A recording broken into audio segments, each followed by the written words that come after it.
My name is Paula Simon, who is on her third pivot in life while living a hotel-driven life, traveling the world. As I said in the introduction, this video would be saying why I decided not to be an expat, the few months that I spent in Georgia, and my view about traveling as an immigrant around the world. Okay, why I decided not to be an expat. Initially, I was all gung-ho for it. I had thought about and looked into moving to New Zealand, which was not really possible because of my age, and New Zealand at that time didn't have really a way for immigrants to come and stay long term. You could only go there to job or if you're of a certain age. I was approaching near 55, so that was out. And then my next thing was Portugal. Portugal, I invested a lot of time. I even hired a relocation specialist. I went there and I get a bank account. I was doing my background checks and all of that. But as I got nearer to it, I had this dis-ease.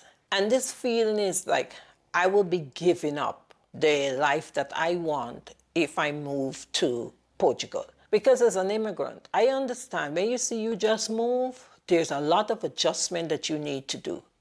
Plus, in the case of Portugal, their visa process is two ways. You get one part interview in the US and you get okay to go to the second part.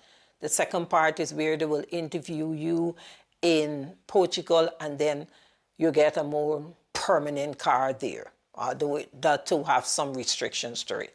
But within the time, you, to an extent, your life is like a limbo. And this was only, initially it was for a year, I think they extended now for 2 years. And then around the time we had the COVID and you're looking at the delay process. So even if you get through quickly in the US, you go there. And one of the things I wanted to do was travel.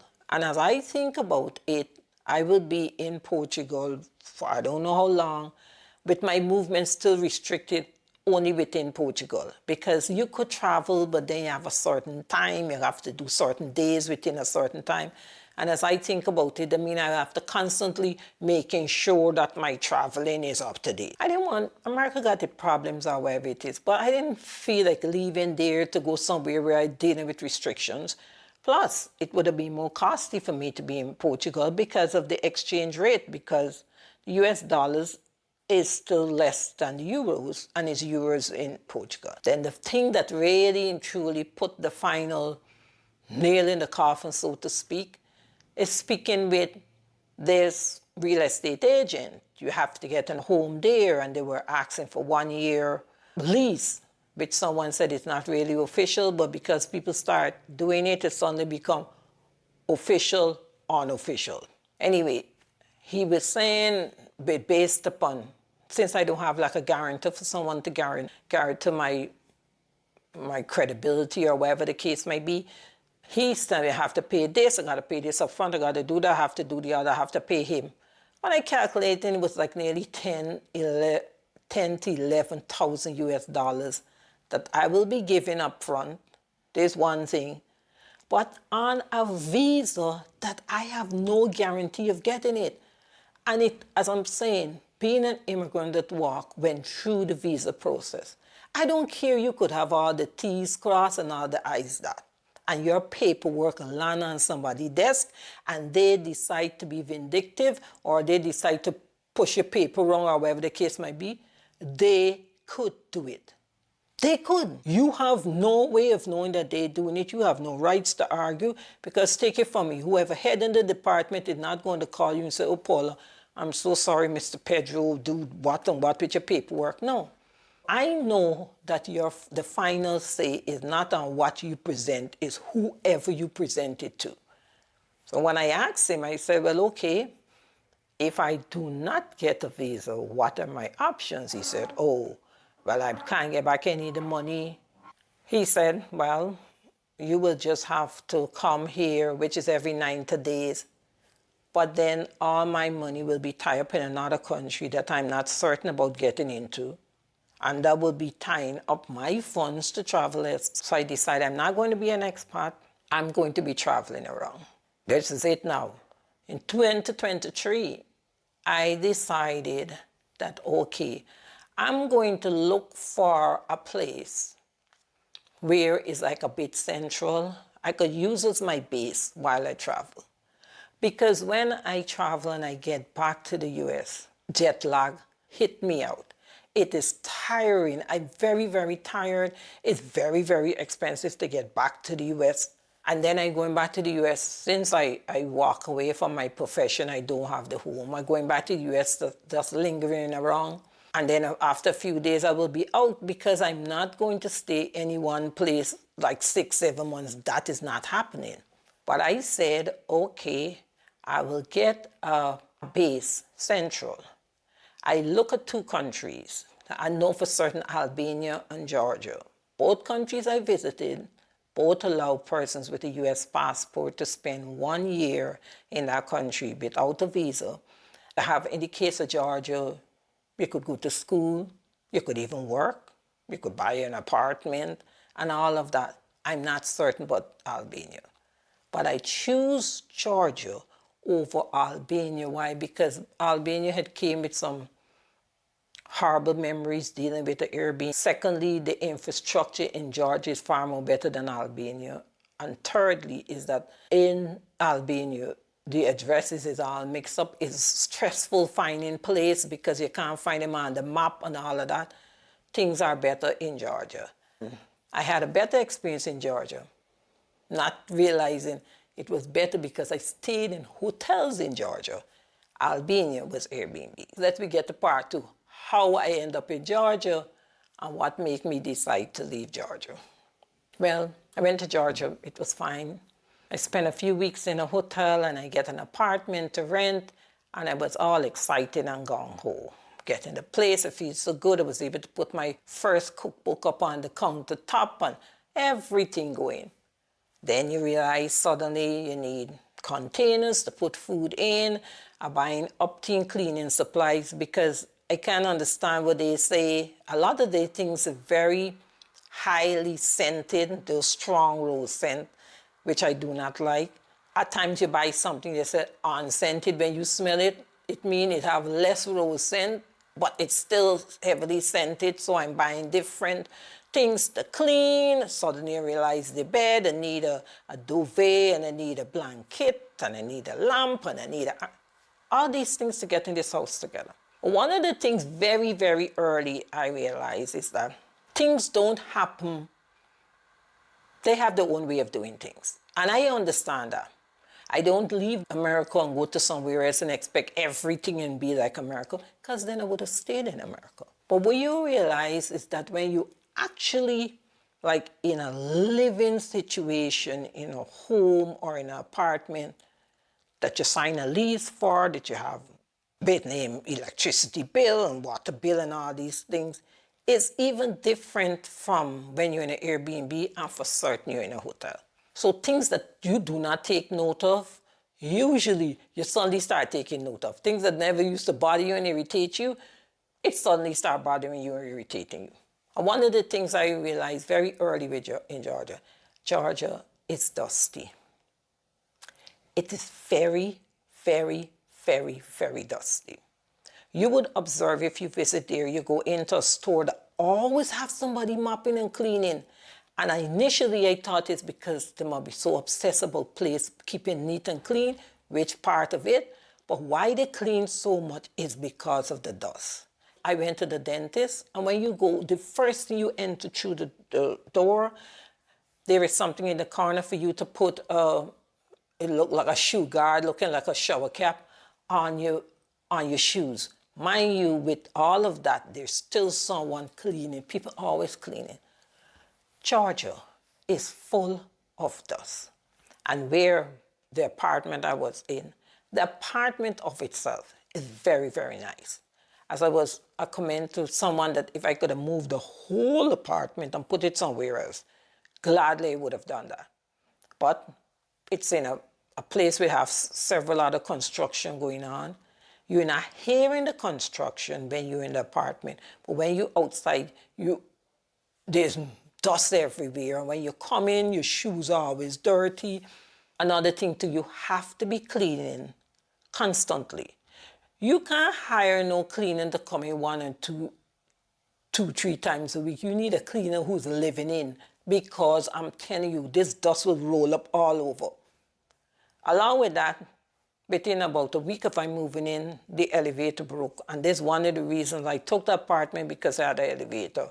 So you had to walk in on a dark step. I left and I go away and I come back.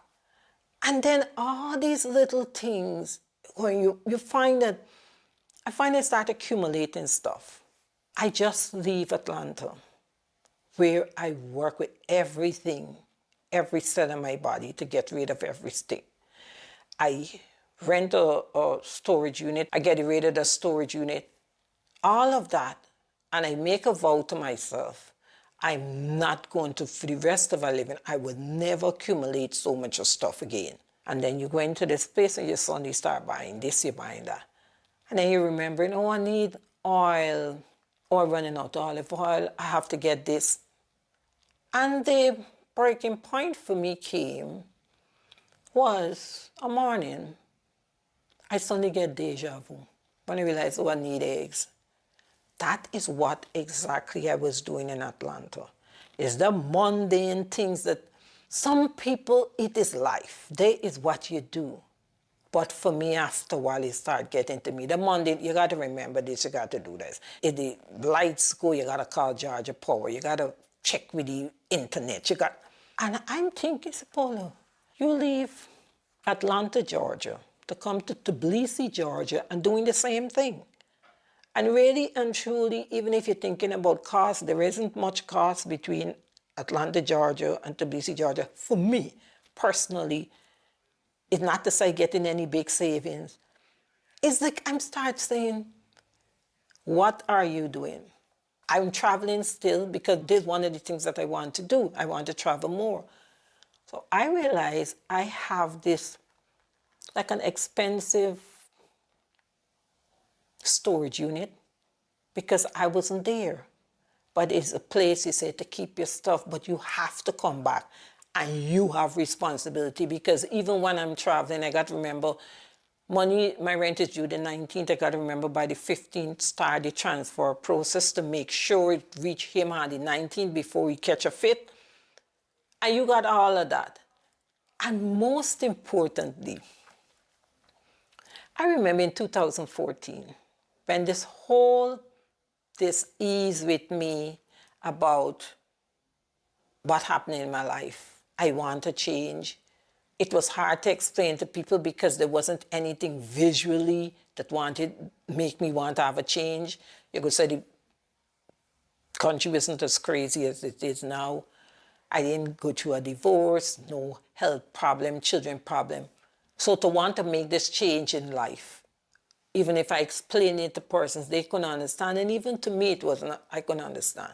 One of the things, a brief moment, I remember that I wanted this change. I just did not want to have a life with responsibility. I know they have some things I got to still be responsible for. I got to pay my phone bill or whatever the case might be. But I do not want this everyday mundane life mundane for me.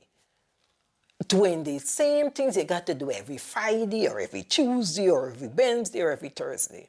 But when this whole memory came back, honestly, it was a bit scary because although there's it. You can make changes in so many other ways, but still you're stuck in other ways. I went away, somewhere was, and I started thinking about this thing. I said, the beauty about Georgia is that you could give the landlord 30 days notice, or he could give you 30 days notice in which you're going to give up the apartment. As I start thinking, I make sure read, I draft the letter, everything. And when I send the letter to him, and he sent back a text to me, asked me where I am, I said, out to the country. He said, when you're coming back, I said, really and truly, I'm going to be back there in time to leave, which I know when I was going back, but I just didn't want to deal with him the first 5 days I'm back. I started panic. Paula, did you do the right thing?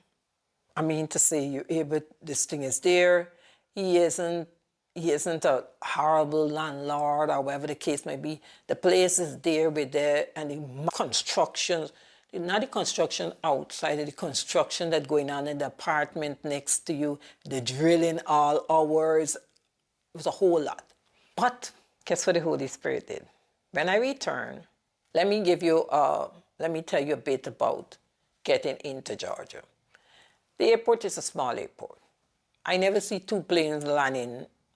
Anytime I'm there, it's just this one. Whenever I go in, or is the one flight leaving or the one flight coming in. Perhaps there's got two, I don't know.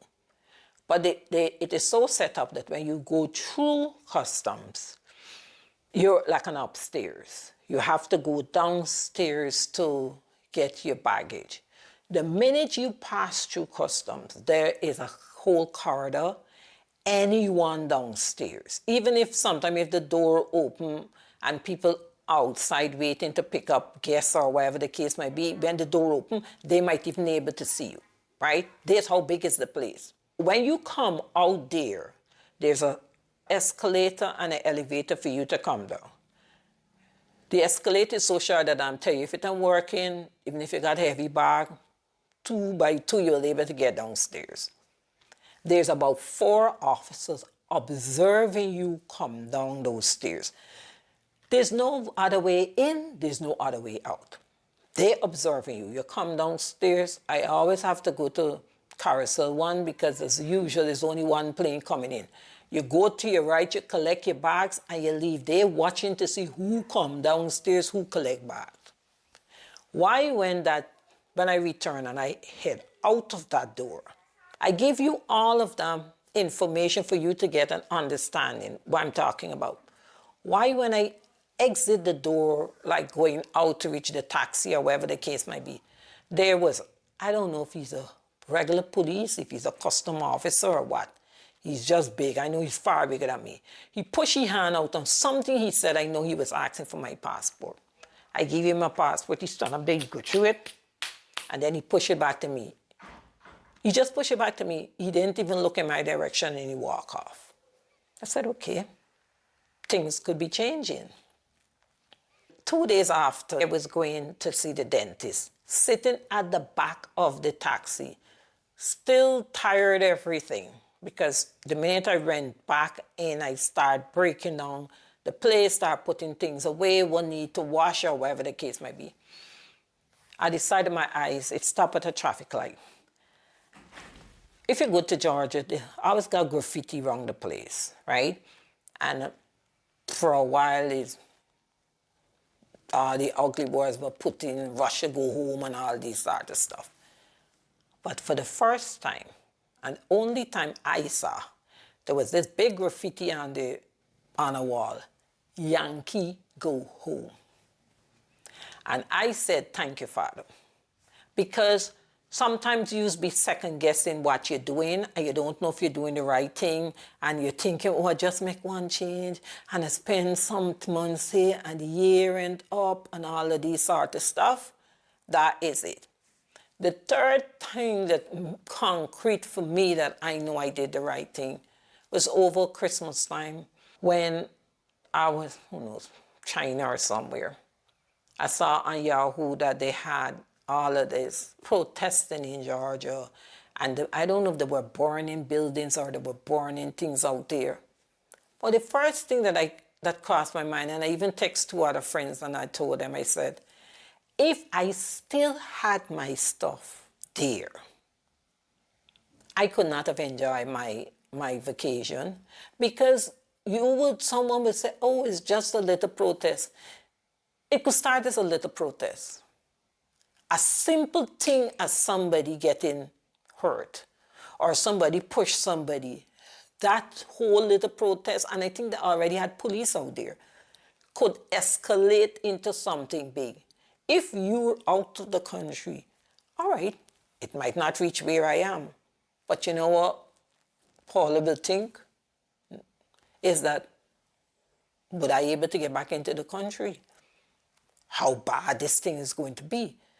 Is one thing, the things there is things that say, for instance, I could give away, but I prefer I do it as against can't get to my stuff and then after a while people going through your stuff and all of that. And is that that confirm my decision? or make me feel better about my decision. That I don't want to be in a position where I'm coming out somewhere and then I have to go back. And when I go back, it's immigration. They could decide that you can't go back in and you have no rights. Who you're arguing with? Okay, they could say, all right, I said, oh, I think I could travel back and forth this a year. And my understanding is every time you go back in, the year is like a restart. But relationships with countries could change.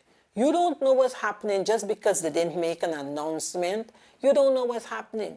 I could remember when I was in Albania and someone was telling me, I think it was just after COVID or just before COVID, sometime around there, the Albanian government makes some decision and it threw everybody into confusion, including the expats that are there.